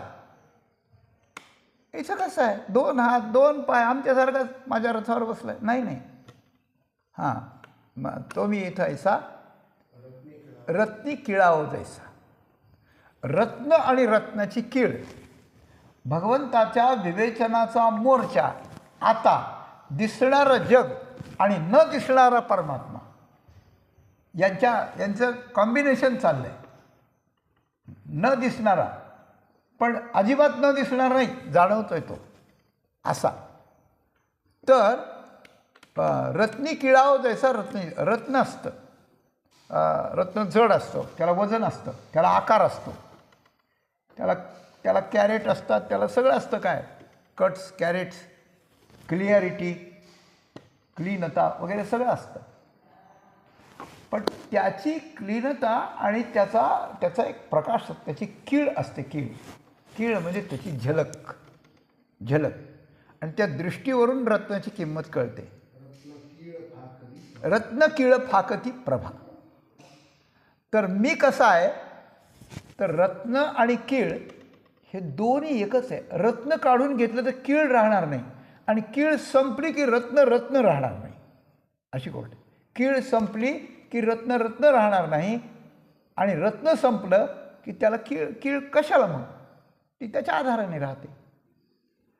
किळेचा आधार रत्न असतं आणि रत्नाचं सर्वस्व कीळ असते, अशी गोष्ट आहे. आणि ते दोघे मिळून लेणाराचे शोभा वाढवित असतात, आणि ते दोघे मिळून त्या दगडासारखे असल्याची त्याची किंमत वाढवतात, अशी गोष्ट आहे. रत्न किळावो जैसा रत्नची तो. का द्रवपणाची नीर अवकाशाची अंबर, गोडीतेची साखर आण नव्हे. पाणी आणि ओलेपणा बाजूला काढणार का? आकाश आणि अवकाश बाजूला काढणार का? साखरेतून गोडी काढा, बाजूला निघेल? नाही निघणार. साखरेचे 3 गुण आहेत ना. एक मृदुता, पिठी साखर असली मऊ लागते हाताला, म्हणजे स्पर्शाने जाणवते. डोळ्याला जाणवते, पांढरी शुभ्र असते डोळ्याला, आणि जिभेला जाणवते, गोड असते. तुम्ही म्हणाल एक काहीतरी काढून द्या मला यातलं, गोडी तरी काढा, नाही त्याचं पांढरेपण तरी काढा, नाही त्याची मृदुता. नाही, मार्दव, पांढरेपण आणि गोडी हे तिन्ही मिळून हातातले खडे आहेत बघा. खडे, त्याचं खडेपण वेगळंच आहे अजून आकाराचं. तात्पर्य असं की हे जसं साखरेत 3 गोष्टी असतात, त्याप्रमाणे अजून खूप दृष्टांत दिले, त्याला अजून पुष्कळ दृष्टांत दिले. वन्नीतेची ज्वाळ, दळाची नाव कमळ, रुखतेची डाळ हळादी. तर वन्नीतेची ज्वाळ, वन्नी म्हणजे असा झालेला हार, धग करतोय तसा, आणि त्यात लाकूड घालते, त्याचा उठतो जाळ. ते उठलेली ज्वाळा आणि धगधगीत असलेला अग्नी, या दोन्हीत फरक आहे का? दिसायला वेगळा आहे, कबूल करतो आपण, पण असायला फरक नाही. रुखतेची डाळ, त्याप्रमाणे हा जो संबंध आहे तो माझ्या अस्तित्वाचं लक्षण आहे. मी कोण? तर तुम्हाला जे जग दिसतंय किंवा तुम्हाला जे काही दिसतंय ते आणि मी यांचा जो संबंध आहे तो रत्न आणि कीळ, वन्नी आणि ज्वाळ, दळ आणि कमळ. दळाची नाव कमळ आणि रुखतेची डाळ. इथं रुखतेची डाळ या दृष्टांताबरोबर आपण थांबू थोडंसं. कशा करता? तुकाराम महाराजांच्या वचनात आहे ना, आम्ही काचीकुची नाहीत, आम्ही चाळवली जाणारे नाहीत, आणि आम्ही आजकालची नाही. काचीकुची म्हणजे सांदिसूदी आपण बोललो. आजकालची नाही म्हणजे जन्मणारी आणि मरणारी नाहीत सामान्यसारखी. आम्ही अनादी अनंत आहोत. अनादी अनंत आम्ही आहोत, जसं तो आहे तसा. आणि आम्ही काय काची आणि चाळवली जाणारी नाही. तर आम्ही कसे आहे? तर काय एक मूळ डाळ, काय एके ठाई मूळ डाळ. तुमचं आमचं मूळ डाळ एके ठाई आहे बरं का. ते काय आहे, माणसं असं म्हणतात की त्याचं सगळं आतलं आम्हाला माहिती आहे, त्याच्याकरता काहीतरी ग्रामीण शब्द वापरतात, मी वापरत नाही आता, पण ते सगळं त्याचं आम्हाला माहीत नाही.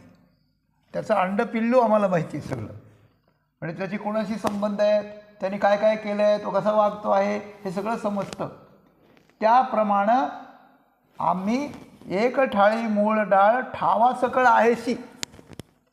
एखादा म्हणून तुम्हाला मी चांगलं ओळखतो हो, दोन्ही गोष्टीने म्हणलं आहे, तुम्हाला चांगलं ओळखतो. तुम्ही किती मोठे आहात, तुम्ही किती पूज्य आहात हे मी ऐकून माहिती आहे, मला सामान्य माहिती, मी भेटलो आहात, पण तुम्हाला चांगलं ओळखतो. आणि एखादा माणूस वाईट कामं करीत असला, सगळे बेकार अवस्थेतला असला आणि नुसती सभ्यतेची शायनिंग मारीत असते, त्याला म्हणतात तुम्हाला आम्ही चांगलं ओळखतो, तुम्हाला आम्ही चांगलं ओळखतो. रामचंद्र प्रभू वनवासाला निघाले आणि सीता लक्ष्मणासहित शृंगवेरपूरला आले, गुहाच्या ठिकाणी. तिथे त्याने पाहुणचार केला, सगळं झालं, रात्र झाली, पुढे निघाले. पुढे निघाल्यावर त्यांना नाव हवी होती. तर त्यांनी त्या गुहाकडून हे केलं, दुसरी नाव इथे येणार नाही म्हणून व्यवस्था केली होती, सगळा विषय नाही सांगत. आणि रामचंद्र प्रभू त्याला बोलायला लागले, अरे केवट, अरे केवट, अरे केवट, ये रे नाव घेऊन. तो लांबून असं हात वर करते, काय काय बोला ना, काय ते. तर अरे आम्हाला पलीकडे जायचं आहे. तुम्हाला नाही जमायचं. मांगी नाव के न केवट आना, तुम्हार कहई तुम्हार मर्म मैं जाना. मांगी नाव केवट ना आणा, यायला तयार नाही, कानकुस करतोय आणि म्हणतो देवा मी तुम्हाला नेणार नाही पलीकडे. हे सीता तुमची बायको आणि तुमचा भाऊ यांना घेऊन जातो, तुम्ही असं वरून तिकडून अरे पण का, कशा करता? तुम्हार मर्ममय जाण, मी तुम्हाला चांगला ओळखतो म्हणला. हे ठावा सकळ आहेशी याच्याकरता आपण बोलतो की तुमचं आमचं मूळ डाळ सगळं एक आहे, तो आम्हाला ठावा आहेस असं देवाला म्हणतात तुकाराम महाराज. धाडसच आहे. इकडंही देवाला म्हणतं केवट, तुम्हार मर्ममय कहई तुम्हार मर्ममय जाण, तुमचं सगळं मी जाणलंय म्हणे.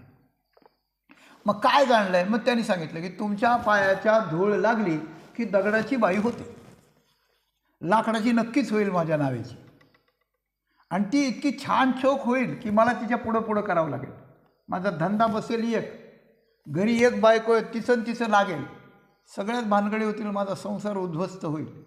हे तुमचं वर्म आहे म्हणे, मी नाही करत ते. एक पुढे काय झालं? मग पुढे ते पाय धुवायची त्याची इच्छा होती म्हणून ते त्याचं चाललं होतं. मग त्याचे पाय धुतले, त्यानं पाय धुतले रामाने त्याच्या पितरांचा उद्धार केला. सगळी कथा सांगायची नाही, परंतु त्यानंतर मग त्यांनी भगवान रामचंद्रांना उचलून परत त्याची धूळ लागू नये खाली ही म्हणून ते आपलं नावेवर मांडली आणि ते पलीकडे झाले. पलीकडे गेल्यानंतर धन्यवाद मानले रामाने त्याचे. सीतेकडे पाहिले, याला काहीतरी दिलं पाहिजे. तिच्या हातात अंगठी मुद्रिका होती, ती दिली, ते द्यायला लागली. त्यावेळेला तो घ्यायला तयार नाही. केवळ दिसायला साधा आहे पण वृत्तीनं अत्यंत उच्चतम आहे. तो त्या ठिकाणी म्हणाला, काय द्यायला लागले मला तुम्ही, काय द्यायला लागले? अहो नाही सेना नाही लेत, धोबी सेना धोबी लेत, हां मजुरी देखे मोरी जाती न बिगारी आहे. तुमची आमची जात एक आहे म्हणले. तर काय एक डाळमुळं, हां तुम्हा एके ठाई डाळमूळ. तो केवटही म्हणतो एके ठाई डाळमूळ. का? तुमचाही तो धंदा आहे, आमचाही तो धंदा आहे. लक्ष्मण रागावला पण त्याला गप्प बसवलं रामाने. तुमच्या घाटावर, आमच्या घाटावर तुम्ही आलात, मी नावाडी आहे, मी तुम्हाला पलीकडे नेलं, याबद्दल नाव्याकडून किंवा नावाड्याकडून पैसे घेत नसतो, मग काम करीत असतो. प्रभु आए मोरे घाट तो पार मैंने उतार दियो, जब मैं आऊँ तोरे घाट तो पार मोही उतारिये। राम चरण सुखदाई भज मन राम चरण सुखदाई। आपण दोघे आपण एका जातीचे आहोत. तुम्हा आम्हा एके ठाई डाळ मूळ. तर तुमचं आमचं डाळ मूळ एक आहे. तर डाळ म्हणजे फांदी आणि मूळ म्हणजे झाडाचं मूळ. झाडाच्या मुळ्यापासून, झाडाच्या लांबलेल्या मुळ्या, झाडाच्या एकमेकांना जुळलेल्या मुळ्या, त्यापासून खोडाची झालेली बांधणी, ते लांबीपर्यंत वरती आलेलं खोड, त्या खोडाला फुटलेल्या मुख्य 4-10 असतील त्या फांद्या, त्या फांद्याला फुटलेल्या फांद्या, त्याला फुटलेल्या काड्या, त्याला आलेली पानं, त्याला आलेली फुलं आणि त्याला आलेली फळं, हे सगळे वेगळे वेगळे म्हणणार का एक म्हणणार? तुम्ही काय सांगणार? काय म्हणणार? काय म्हणणार? पाहे आरंभी बीज एकले, त्याची विरुडिया बूड झाले, बुडी कोंब निघाले खांदियांचे, खांदियापासून अनेका फुटल्या नाना शाखा, शाखास्तव देखा पल्लव पाने, पल्लवी पुष्पफळ एवं वृक्षत्व झाले सकळ, ते निर्धारिता केवळ.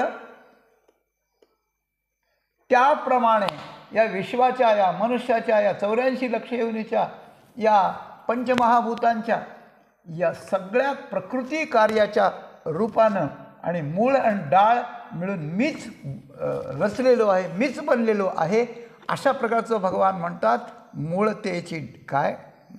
मूळतेची डाळ, वन्नीतेची ज्वाळ, दळाची नाव कमळ, रुखतेची डाळ फळाधिक. डाळ फळ म्हणलं तर डाळ मूळ म्हणलं. तर डाळ म्हणजे फांदी, मूळ आणि फळ हे एकच आहे हे भगवान म्हणतात. मग सगळं विश्व जर एक आहे तर हे तुकाराम महाराज काही वेगळे राहतात काय त्याच्यापासून? तैसे विश्व येणे नावे ते मीच पै आघवे, देखे चंद्रबिंब सोलावे न लगे. त्याप्रमाणे हे सगळं विश्व आहे ना, ते मीच आहे. मूळ, डाळ आणि फळ हे जसं एक आहे तसं मीच आहे. आणि हे तिथे भगवान सांगतात अव्यभिचारी भक्तीच्या लक्षण सांगताना. आणि इथे तुकाराम महाराज म्हणतात, एके ठाई डाळ मूळ ठावा सकळ आहेसी. तू सकळ आहेस हे ठावा आहे. याचे 2 अर्थ. आम्हाला तू सगळं माहिती आहे, तुझं आम्हाला सगळं माहिती आहे हे उपरोधाने बोललं जातं. आणि तुझं आम्हाला सगळं माहिती म्हणजे सगळं तूच आहेस, तुझ्या वाचून दुसरं काहीच नाही हे आम्हाला माहिती आहे. तू सकळ आहेस हे माहिती आहेस. हा सिद्धांत आहे, ठावा सकळ आहेस. आणि हेच भगवंतांनी सांगितलं की तैसे विश्व हे सकळ बीची पै केवळ, चंद्रबिंब सोलावे ना लगे. चंद्रबिंब जर आपल्याला घ्यायचं असलं तर ते सोलून घ्यावं लागतं. ते काही केळ आहे का? केळ खायला लहान मूल तसंच तोंडात घालायला उपयोग नाही, ते सोलून घ्यावं लागतं. हो, मोसंबी सोलून घ्यावी लागते. तसं द्राक्ष सोलून नाही घ्यावं लागत, ते तसंच खाता येतं. घ्यायचं की तोंडात घालायचं. त्याप्रमाणे हे विश्व जे आहे ते मीच आहे. सोली वजे सुख अतिसुखावनी उभे ते अंगणी वैष्णवांच्या. सोलीव म्हणजे ज्याला सोलीव नाही कळलं तर मराठीत सांगतो सॉलिड ज्याला म्हणतात, केवळ असं प्रकार, म्हणून त्याला कैवल्य म्हणतात बरं का. म्हणून कैवल्य निधान श्रीकृष्ण म्हणे असं म्हणतात. कैवल्याचं निधान आहे केवळ, ओनली, सिर्फ, केवळ. तेव्हा अशा प्रकारचं हे विश्वाच्या रूपानं नटलेला मी आहे. तर इथं या ठिकाणी मी असा आहे. इथं केवळ निर्गुण आहे तर साक्षीचे केतो केवळ निर्गुण इथं नाही. तर तुम्ही ज्या जगात वावरता ते जग तुम्हाला दिसतं, संबंधित असतं, अनुभवाला येतं. म्हणून जगाच्या संबंधानं मी कसं आहे हे तुम्हाला सांगतो. आणि माझं या प्रकारचं जाणणं भक्तीला अनुकूल आहे. आणि याच्यात तुम्हाला इथून अव्यभिचारी भक्ती करायला वाव आहे. केवळ निर्गुणात अव्यभिचारी भक्ती काय करणार तुम्ही? हां, तर त्याप्रमाणे असं आहे. तर मग म्हणे तू निर्गुण निराळा आहे आणि जग निराळं आहे. नाही म्हणे, ते दिसायला निराळं आहे, असायला निराळं नाही. त्याकरता असा दुसरा मुद्दा सुरू झाला. अव्यभिचारी भक्ती करता दुसरा मुद्दा. कारण काय, भक्ती करायचा असताना अगोदर भक्ती ज्याची करायची त्याचं रूप आपल्याला माहिती पाहिजे, अशी गोष्ट आहे. लहान पोरीला नवरा करून दिला पूर्वीच्या काळात तर दोन गोष्टी आहे. नवरा तिला समजत नाही ठरवला तेव्हा, मग तो जर खेळायला आला तर ती त्याच्याशी खेळू लागते आणि त्याला म्हणते ए अरुण, ए वरुण, ए मरुण, काहीतरी म्हणते ज्याचं नाव असेल ते. ती बोलते त्याच्याशी, खेळते. पण नवरा म्हणून म्हटलं तर दोन गोष्टी आहे. नवरा कोण आहे हे कळलं पाहिजे, तो नवरा आहे हे कळलं पाहिजे, आणि त्याच्याशी कसं वागावं हेही कळलं पाहिजे, मग भक्ती होते ना. त्याप्रमाणे मी इथं कसा आहे, म्हणजे मृत्यूलोकात कसा आहे, विश्वाच्या दृष्टीनं कसं आहे, विश्वदृष्ट्या मी कसा आहे हे त्या ठिकाणी पाहिलं. आणि पुढे भक्ती कशी करावी हे सांगण्याकरता गोष्ट अशी सांगितली की रूप वेगळं आहे, पण वस्तू वेगळी नाही. रूप जगाचं वेगळं आहे, जगाचं विविध रूप आहे. काही भयानक आहे, काही बिभत्स आहे, बरं का, काही अनाकलनीय आहे या जगातसुद्धा. विश्वरूप अर्जुनाने पाहिलं, सगळं आकलन झालं काय त्याला, नाही, अफाट आहे सगळं, पण दृष्टिगोचर आहे, आपल्या अनुभवाला येणार आहे, व्यवहारात बसणार आहे. तर व्यवहारात बसणारं जगाचं रूप दिसतं, पण त्याच्यापासून दुःखच होतं भेद असल्यामुळे. आणि याच्या पलीकडं परमात्मा कुठेतरी 7 समुद्रापलीकडं, आभाळाच्या पलीकडं लांब कुठेतरी आहे. नाही नाही नाही, ही कल्पनाच टाकून द्या, हे विश्वची हे नाही, असं आहे हे विश्व तैसे काय. हां घृताचे थिजलेपण न मोडीचा घृताची जाण. तूप आहे, पातळ तूप, गरम तूप आणि त्याचा सुगंध सुटलेलं तूप, हे आपल्याला पाहायची सवय. आणि एखाद्यानं थंडीचं आपल्याला थंड तूप आणलं, तूप तेच पण थंड आणलं, तर सामान्य माणूस म्हणतो नाही हे तूप नाही दिसत, याच्यात काहीतरी दुसरं असेल, मिक्स असेल याच्यात. नाही बाबा, मिक्स नाही. चाणाक्ष मनुष्य ते पोटावर घेऊन पाहतो, त्याचा रवाळपणा, बरं का, सोन्याची सोने याचा रवा ना, तसं तुपच तुपाचा रवा, त्याचे कण बारीक असतात. आणि तेच कढवलं की ते गरम होतं, ते कढवलं की पातळ होतं, आणि ते कढवलं की गरम केलं की त्याला सुगंधही येतो. मग थिजलेलं तूप थिजले का विघुरले, एकनाथी भागवतात हे दृष्टांत आलेले. तर तसं इथे त्या ठिकाणी सांगितलं की तूप थिजलेलं असलं आणि तूप गरम असलं तरी ते तूपच आहे, ते एकच आहे. त्याप्रमाणे असं समजा, निर्गुण निराकार परमात्मा हे सुगंधी असलेलं, गरम असलेलं, चवदार असलेलं असं ते तूप आहे, आणि विश्व हे त्याचं थिजलेलं तूप आहे असं समजा. पण वेगळं तर नाही ना. तर न मोडिता घृताची जाण, तर त्याला न मोडिता घृताची जाण, ते थिजलेलं आहे, तूपच आहे. त्याप्रमाणे का नाटिता कांकण सोनेची, ते सोन्याचं कांकण आहे, ते आटल्यावर सोनं होईल नाही, न आटलं तरी सोनंच आहे. अलंकार असला तर काय बिघडतं. आणि कांकण म्हणण्यामध्ये असं की कांकण हे सोन्याचं प्युअर तयार केलेलं आहे.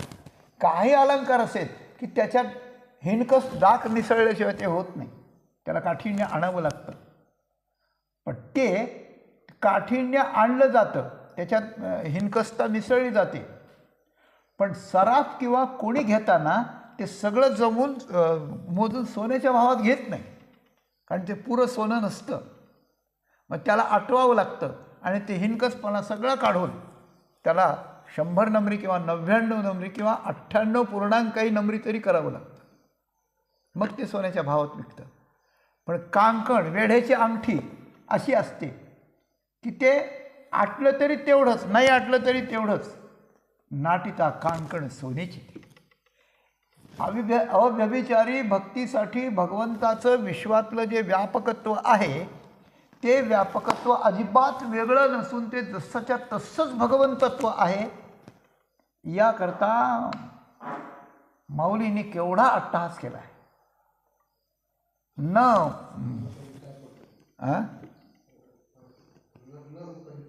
न उकलिता पटू तंतूची असे स्पष्ट. एक धोतर आहे, एक साडी आहे, नवीन आहे, सुंदर घडी घातलेली आहे.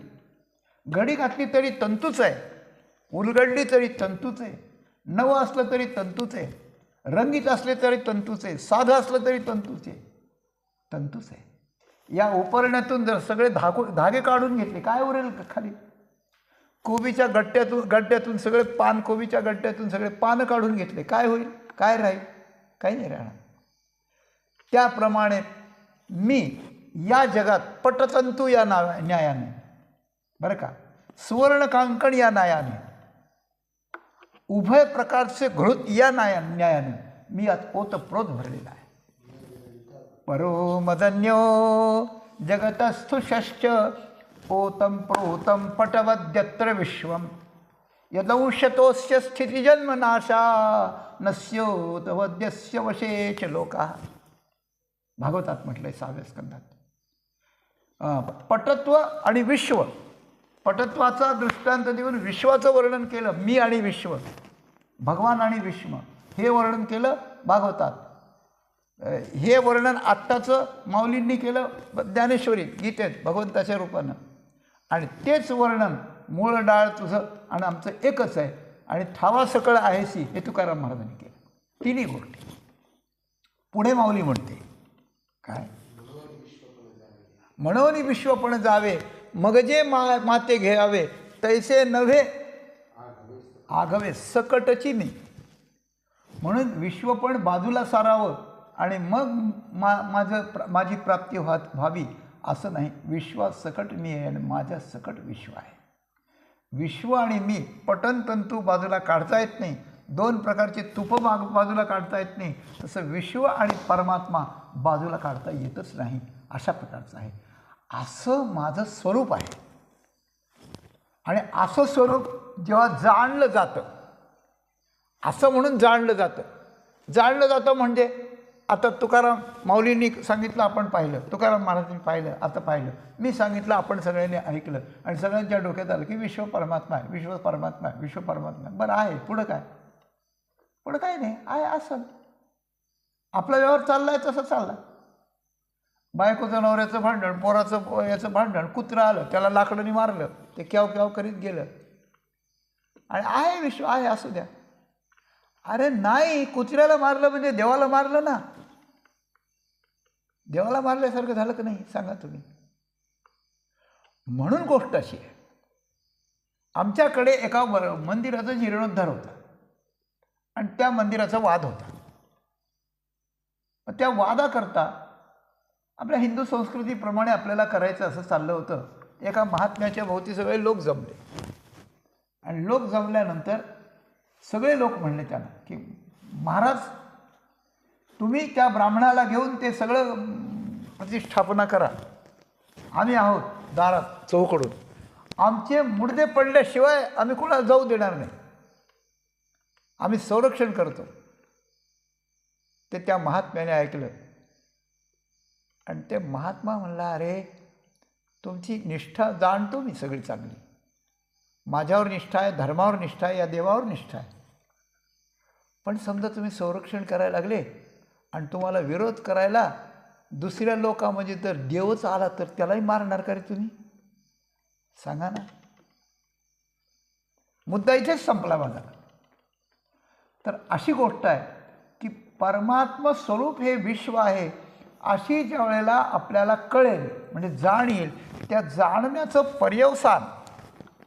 पर्यवसान जसं फळ पिकायला लागलं म्हणजे सगळं रसाने भरतं ना, तसं पर्यवसान आपल्या भावनेत झालं पाहिजे आणि जे आपल्याला दिसेल ते परमात्मा आपल्याला वाटलं पाहिजे.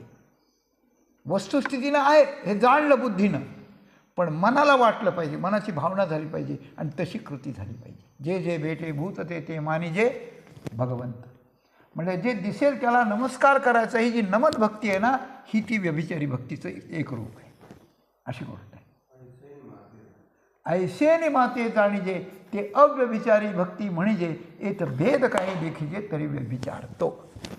हां, म्हणजे कसं, पहिल्यांदा मी कसा आहे सांगितलं, नंतर अशा प्रकारे मला बुद्धीच्या स्तरावर जाणणं ही भक्तीचं स्वरूप सांगितलं, भक्तीचं स्वरूप सांगितलं.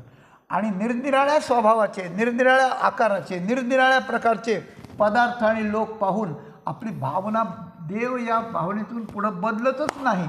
अशा वेळेस ती अव्यभिचारी भक्ती होते. तुमचे आमचेसे काही भिन्न नाही वाटले, तिसरं चरण आहे बरं का.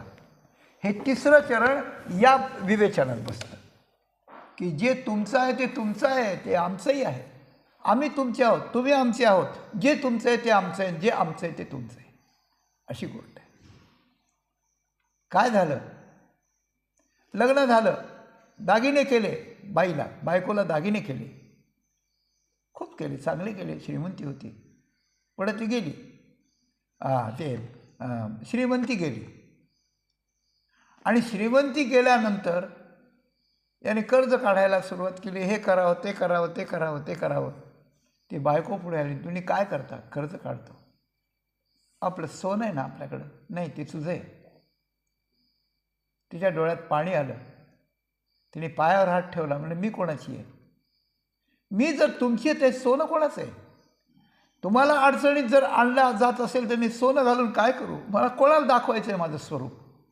नटून खटून मी कोणाला दाखवणार आहे? एक जनजसवंत नावाचा एक सावकार पंढरपुरात राहत होता. भगवंताचा निश्चित भक्त, सावकारी करायचा. आणि दुष्काळ पडला. त्याने सगळं ऐकलं होतं बरं का, अव्यभिचारी भक्तीचं सगळं ऐकलं होतं. त्याचं अंतःकरण द्रवलं. आणि द्रवल्यानंतर त्याने सावकारीचा धंद्याकडचं लक्ष घालून आपल्या जवळ जे आहे त्याने गरीबाला जीव घालायला आणि त्यांची गरिबी म्हणजे दुष्काळात भुकेने पिडणाऱ्या लोकांचा आणि त्या ठिकाणी परित्राण करायला सुरुवात केली. आता एका सावकाराचं किती असेल तरी प्रचंड समाज आहे, लोक यायला लागले आवर्जून. सगळं संपलं, ऐवत संपला. सोनं नाणं मोडलं बायकोचं, सुनेचं वगैरे. मग नंतर पण दुसऱ्या लांबच्या सावकाराला जाऊन कर्ज आणायला लागला.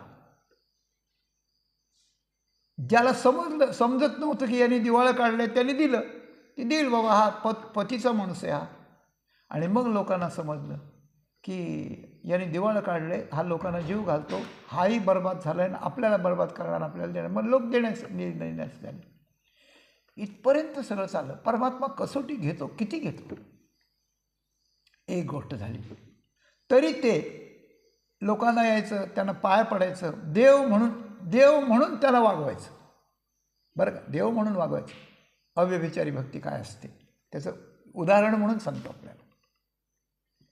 त्या भागात एक महात्मा राहत होता, पोचलेला महात्मा, जीवनमुक्त विदेहावस्था भोगणारा, देव ज्याच्याशी बोलतो असा महात्मा.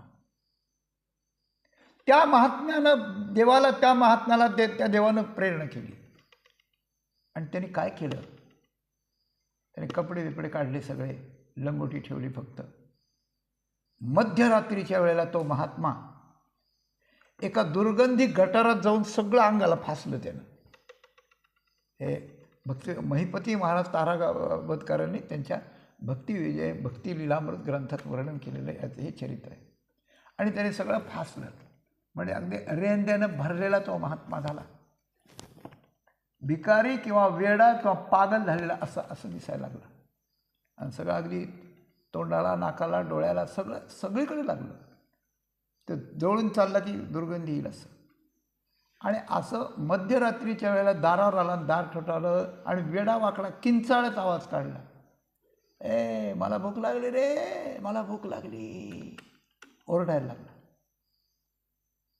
तितक्यात ते जनजसवंत सावकार उठले, त्यांची पत्नी उठली, कोण आलंय म्हणून. आता हे भूत पिशाचे काय, एखादा चोर दरोडेखोर आहे का, एखादा वेड लागलेला माणूस आहे का, कोण आहे असं संभ्रम होईल ना माणसाला. माणसं उघडत नाहीत अशा वेळेला. आपला विचार करा, आपण असतो तर काय केलं असतं. त्याने दार उघडलं, काय केलं? बसा म्हणे महाराज, बसा. हात जोडले, नमस्कार केला. दरोडेखोर असो, नाही तर भूत पिशाच असो, नाहीतर वेडा असो, पागल असो, कुणी असो. बायकोने पाणी तापवलं, गरम केलं. दोघांनी मिळून त्यांना चौक्यावर बसवलं, त्या बाथरूममध्ये जिथे जागा होती तिथे. दोघांनी हाताने त्याला धुवून स्वच्छ केलं, सुगंधी साबण लावून स्वच्छ केलं. त्यांना कपडे चांगले नेसायला दिले. त्यांना चांगल्या प्रकारच्या पलंगावर झोपवलं, पांघरून टाकलं. आणि आता आम्ही तुमची जेवायची व्यवस्था करतो, तुम्हाला भूक लागली आहे ना, थांबा थांबा म्हणून तिने स्वयंपाक केला. ताबडतोब जे होईल ते केलं सगळं. आणि त्यानंतर त्याला पाटावर बसवलं, रांगोळी काढली आणि त्याला हात जोडून म्हटलं की महाराज, आपल्या रूपानं आज भगवंत आमच्याकडे आलेले आहेत, आपण पोटभर जेवा, या दासावर कृपादृष्टी असू द्या. तो महात्मा जेवायला त्याला घात जात नाही, तोही घळघळा रडू लागला. आणि त्याने स्वतःचं रूप प्रगट केलं की अत्यंत मोठा महापुरुष आज त्यांच्या घरी आला. गोष्ट संपली माझी. आपण कळून घेतलो, आपण ऐकतो भगवान कसा, भक्ती कशी, ती अव्यभिचारी कशी, आणि त्या दृष्टीने या जगाशी कसं पाहावं, कसा व्यवहार करावा, कशी भावना ठेवावी, या सगळ्यांचा जर विचार केला गेला तर आपण फार कमी पडतो. तुमचं कशाला सांगू, मी कमी पडतो. हे होत नाही. आणि ज्या वेळेला असं होतं त्यावेळेला परमात्मा त्याच्यावर जीव ओवाळून टाकतो. अशा प्रकारचं ऐसे माझे माते जाणीजे, ते अव्यभिचारी भक्ती म्हणजे, येथ भेद काही देखीजे तरी व्यभिचारतो. म्हणून जग सारोनी माते पहावे नाही, सगळं मीच अशा प्रकारचं आहे. या कारणा भेदाते सांडूनी अभेद चित्ते, आपण या सकट माते जाणावे गा. आता इथं तिसरा टप्पा सुरू झाला.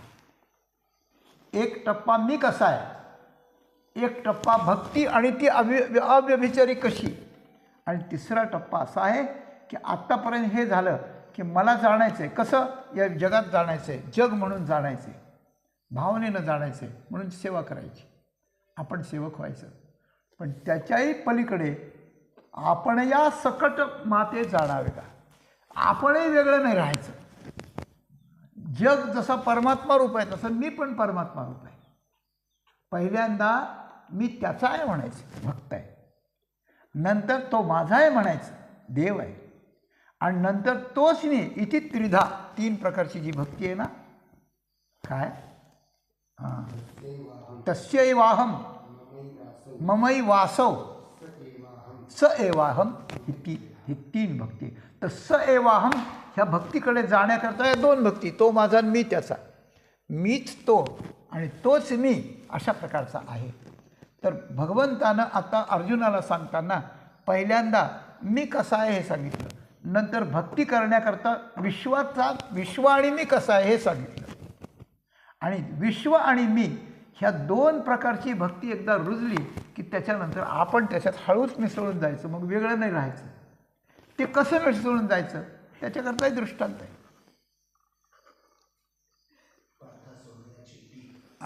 सोनियाची टीक, सोनियाशी लागली देख, तैसे आपण पे अनेक मानावे ना, तेजाचा तेजवून निघाला, तेजीची असे लागला, तया रश्मी ऐसा भला बोध व्हावा, बोध व्हावा. एक बॅटरी आहे आणि ती मारली, भिंतीवर मारली, प्रकाश मिळतो, इकडे मिळतो, तिकडे मिळतो, पण नाही, ती बॅटरीवरच मारली. दुसरी बॅटरी आहे, तिचा जो बल्ब आहे, ग्लोब आहे, त्याच्यावरच ही बॅटरी मारली.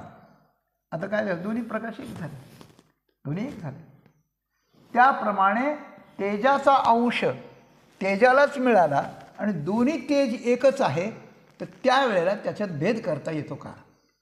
त्याप्रमाणे विश्वरूपानं नटलेला मी आणि विश्वरूपानं नटलेला मी आणि देहरूपानं नटलेला मी, विश्वरूपानं पसरलेला मी आणि देहरूपाने नटलेला मी, हे दोन्ही एकच आहेत. तर विश्व आणि देह हेही वेगळे नाहीत, देह आणि भगवान हेही वेगळे नाहीत, भगवान आणि विश्व हेही वेगळे नाहीत. हे असं अत्यंत विश्वासानं आणि अत्यंत अनुसंधानानं ते जर केलं तर आपण या सकट मानावे. सोनियाची टीक सोन्याला लागली, म्हणजे एक सोनं आहे आणि सोन्याचा स्टिकर तयार केला, स्टिकर तयार केला आणि तो सोन्यावर भासला. अवयवानं अवयव झाकले, हाताने हात झाकला, झाकलं जातं काय? नाही, एक हात उघडा आहेच आहे. परमाणू भूतळी हिमकण हिमाचळी मदमाझी न्याहाळी अहम तैसे. इथं कळत झाला मी आणि तुम्ही एकच आहेत हे म्हणणे तुकाराम महाराज. तर त्याप्रमाणे पाणी, माती आणि मातीचा कण, हिम म्हणजे बर्फ आणि बर्फाचा कण जसा एकच असतो, तसं हे विश्व म्हणजे परमात्मा, मी त्याचा एक कण. हो का तरंग लहानोपरी सिंधूशी नाही भिन्न, तैसा ईश्वरी मी आणू नव्हेची मा. तसा मी ईश्वरापासून वेगळा नाही आहे, त्याच्यापासून मी वेगळा कसा असेल असं आपल्याला मानावं. ऐसे निवास समरसे जै दृष्टी उल्हासे तै भक्ती पै ऐसे आम्ही म्हणू. मग आम्ही त्याला म्हणतो ही दृष्टी आली पाहिजे. तुका म्हणे जेथे असे तेथे दिसे तुमचा सा.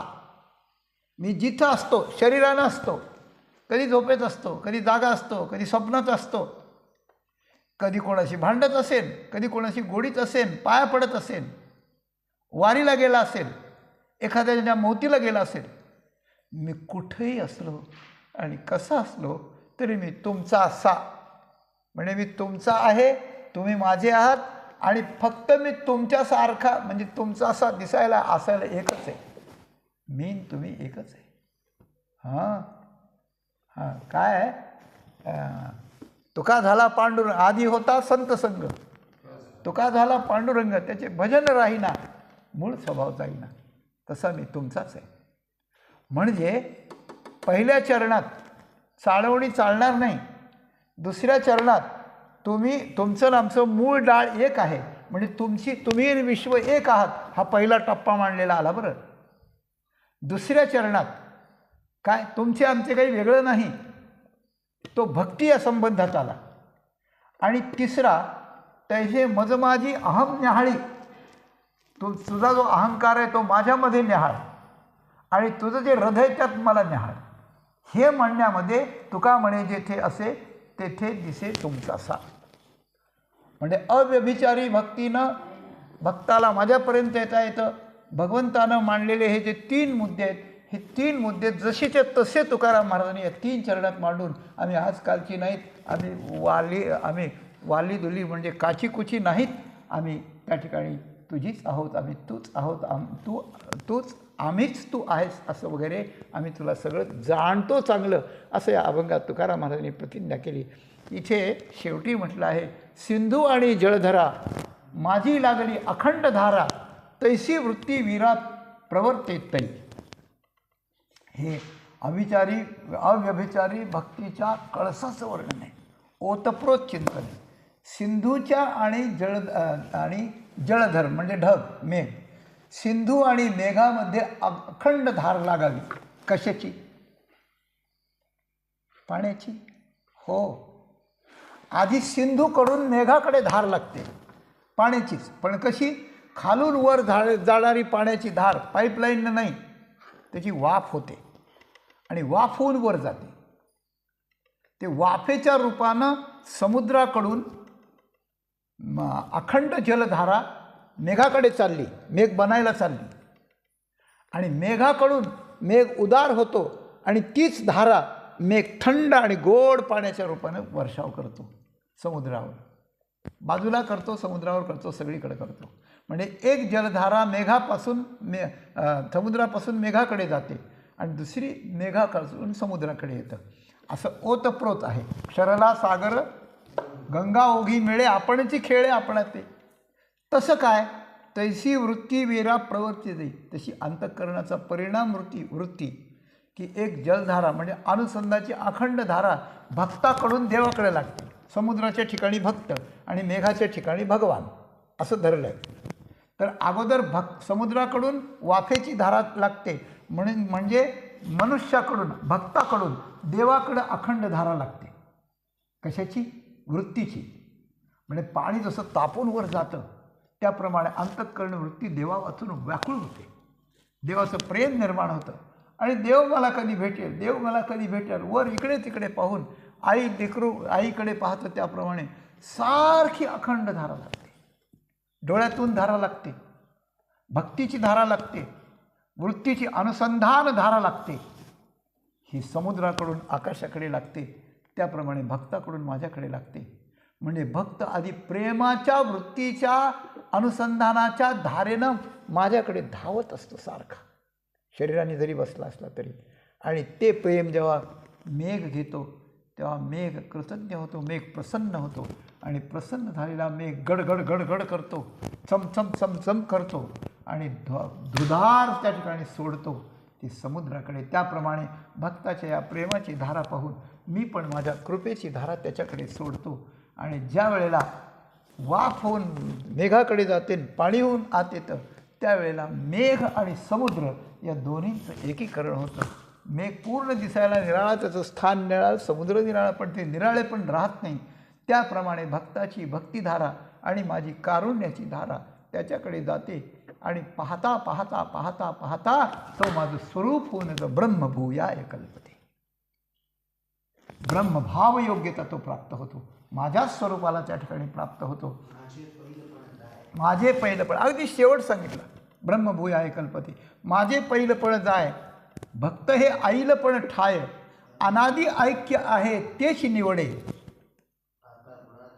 आता गुणात तो किरीटी, जिणावे या नव्हेची गोष्टी, जे एकपणा ही मिठी पडो सरली. किंबहुना ऐशी दशा, ते ब्रह्मत्व गा सुदौषा, ते तो पावे जो ऐसा माझे माते भगे. कोण मी कैसी भक्ती, अविचारा काय व्यक्ती, ही निवृत्ती व्हावी लागे. हे जे श्लोकाच्या सुरुवातीला उच्चारलं त्याचं उत्तर इथं पूर्ण झालं. आणि त्या एकेका पदाचं उत्तर भगवान माऊलींनी आणि व्यवस्थित दिलं. आणि त्या सगळ्या एवढ्या मोठ्या प्रकरणाचा 3 टप्प्यातला भगवान, भक्ती आणि अव्यभिचारी भक्ती आणि त्याचं सगळ्याचं एक झालेलं स्वरूप, या 3-4 गोष्टी विस्तारानं तिथे सांगितल्या. त्या इथे तुकाराम महाराजांनी 2-4 ओळीत सहज देवाला सांगितला की आम्हाला सगळं माहिती आहे, तुझं मूळ डाळ आम्हाला एक आहे, अशा प्रकारचं. तुझं आमचं एक आहे, तू आम्ही एक आहे, तुझं आमचं एक आहे. आणि मी कुठे असला तरी मी तुमचा सा. तुका म्हणे जेथे असे तेथे दिसे तुमचा सा. आम्ही नहो आम्ही आजिकालीची, काची कोची सा. अशा प्रकारचं तुकाराम महाराजांनी भगवंताचं केलेलं जे वर्णन आहे, अशा प्रकारची ज्ञानेश्वरीतली 14व्या अध्यायातली व्यभिचार भक्ती आणि तुकाराम महाराजांची ही भक्ती, या दोन्ही एक आहेत. कृपा करून भगवंताच्या आणि संतांच्या कृपेनं आम्हाला याचा एक गुण, एक कण तरी त्या ठिकाणी मिळावा. आम्ही भिकारी होऊन त्यांच्या दारात आम्ही आमचं झोळी पसरून ही भीक मागतो आहोत. ते निश्चित संतही आणि देवही कृपेचे सागर आहेत. आम्हाला ते देतील, नक्कीच देतील. आपणा सर्वांना हीच विनंती आहे की तुकाराम महाराजांच्या हे शब्दरत्नांचा अलंकार घालून सुशोभित होऊन जीवन धन्य बनवायला विसरू नका. रात्रंदिवस तुकाराम महाराजांच्या अभंगाचा वेध घ्या आणि आपली जीवनयात्रा सफल करा. एवढा संदेश आपल्या चरणी ठेवून झालेली सेवा माऊलींच्या चरणी समर्पण करून या सेवेला इथेच पूर्ण विराम देऊ. तुका म्हणे जेथे असे, तुका म्हणे जेथे असे, तुका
नवो आम्ही आली लाली.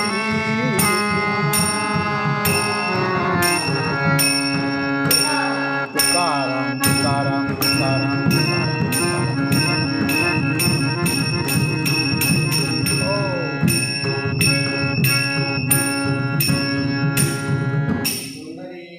हरी विठ्ठल श्री ज्ञानदेव तुकाराम.